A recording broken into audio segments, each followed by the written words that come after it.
I'm Davis French. I go by Lego27 Bricks on Flickr, and I've been playing video games as long as I've been building Legos all my life.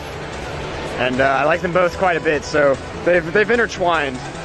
The Atari is my most recent creation, and I tend to like Nintendo a lot more, but I just think the Atari looks really cool. It's kind of that 70s, 80s look with like the faux wood grain that I tried to include, and just the colors, the vivid oranges, the metal switches. I just think it looked really cool, and I wanted to try to capture that in bricks.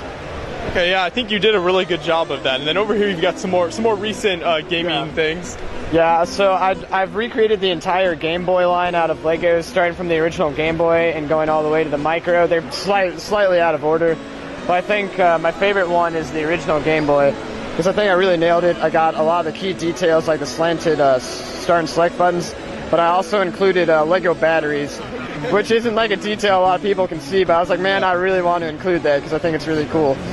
None of the other ones have hidden details like that, but I just think I really nailed them, and I think the series of Game Boys really deserves to be recreated because I think they just look awesome. Oh yeah, and you captured a lot of the details perfectly on these Game Boy Advance and all those there. I think you did a really good job on. Yeah, on the SP, I think this one's one of my favorites because I actually indented the buttons in the D-pad, and that was just really hard to accomplish in Legos, and it took quite a bit of time. And another detail is like the hinge, it actually closes. And I have to give Sierra Cone and Coral a shout out because they recommended this Technic Blaster piece here, and it just looks absolutely perfect. And it's really nice of them to send me the pieces for free. And so I'd feel bad if I didn't give them a shout out. Very nice. So what's the public reaction when they come up and see these gaming systems? Obviously a lot of adults and kids have played with these. Most of the first off, they're like, oh, look, all the like Game Boys and stuff. And then a lot of the older people are talking about like how they had the Atari as a kid and how much they liked it.